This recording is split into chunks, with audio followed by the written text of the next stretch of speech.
जिस बॉलीवुड ने अक्षय खन्ना को हमेशा अंडर एस्टिमेट किया, आज उसने पूरी इंडस्ट्री को कह दिया है, फ्लावर समझा था क्या, फायर है फायर। और दोस्तों, धुरंधर में अक्षय खन्ना का अभिनय देखकर हर कोई उन्हें फायर ही समझ रहा है। अक्षय खन्ना के डांस मूव्स को हर कोई फॉलो कर रहा है और पूरा सोशल मीडिया अक्षय के डांस मूव्स को कॉपी करते हुए वीडियोज से भर गया है। वैसे तो धुरंधर मूवी में एक से बढ़कर एक धुरंधर हैं, लेकिन उन सभी में धुरंधरों के भी धुरंधर बनकर चमके हैं अक्षय खन्ना। दोस्तों, अक्षय खन्ना को एक्टिंग विरासत में मिली और वे हिंदी फिल्म इंडस्ट्री में ही पैदा हुए। उनके पिता विनोद खन्ना को किसी परिचय की आवश्यकता नहीं है। अक्षय के पिता ने ही उन्हें इंडस्ट्री में डेब्यू कराया था और उनके लिए खुद पहली फिल्म बनाई थी। बॉर्डर, ताल, दिल चाहता है और हंगामा उनकी वो फिल्में हैं जिन्होंने उन्हें पहचान दिलाई। लेकिन बॉलीवुड ने उन्हें एक लवर बॉय और चॉकलेटी हीरो बनाकर रख दिया। फिर उनकी एक के बाद एक लगभग 11 फिल्में फ्लॉप हो गई और वे इंडस्ट्री से लगभग बाहर हो गए।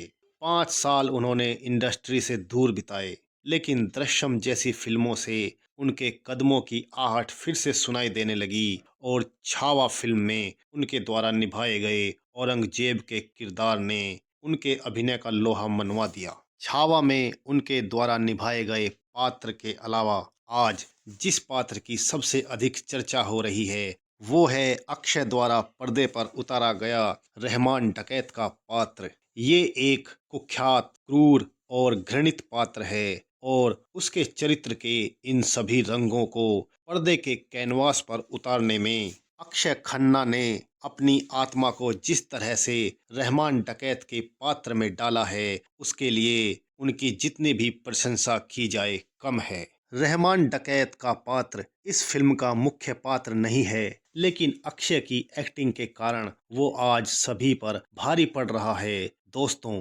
बताते हैं कि अक्षय खन्ना का एंट्री डांस स्क्रिप्ट का पार्ट नहीं था, लेकिन अक्षय ने डायरेक्टर से कहा कि क्या मैं एंट्री के समय डांस कर सकता हूं, तो डायरेक्टर ने अपनी सहमति दे दी और ये डांस देखकर लगता है कि ये डांस उनकी आत्मा की गहराई से उठा था और उनके भीतर इस सीन को लेकर जो आवाज उठी होगी, उसमें इस डांस के बिना उन्हें ये सीन अधूरा लगा होगा। इसलिए उन्होंने डायरेक्टर के सामने डांस करने का प्रस्ताव रखा और ये डांस आज उनका सिग्नेचर मूव बन गया है। दोस्तों, जैसे पानी बोतल में जाते ही बोतल का आकार ले लेता है, उसी तरह अक्षय खन्ना ने भी अपने व्यक्तित्व को अभिनय की आंच पर इतना गर्म किया कि उसने पिघलकर रहमान डकैत के पात्र के भीतर जाकर उसी का रूप ले लिया। इससे पहले किसी ने भी अक्षय खन्ना को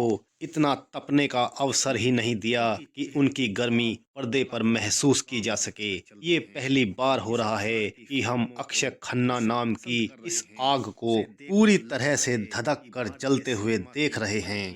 आज दर्शकों का टेस्ट और मूड बदल रहा है। आज फिल्में चेहरा और नाम देखकर नहीं, बल्कि चेहरे के भाव और कलाकार का काम देखकर चलती हैं और जिस प्रकार की फिल्मों को दर्शक पसंद कर रहे हैं, उसे देखकर लगता है कि भारतीय सिनेमा की क्वालिटी लगातार ऊपर ही जाएगी। पहले जो भारतीय सिनेमा केवल क्वांटिटी के लिए जाना जाता था, आज वो क्वालिटी के लिए पूरी दुनिया में अपनी पहचान को नए सिरे से लिख रहा है। आपका इस बारे में क्या विचार है? कमेंट्स में बताइए। वीडियो में व्यक्त किए गए विचार आपको अच्छे लगे हों तो लाइक, शेयर और सब्सक्राइब कीजिए।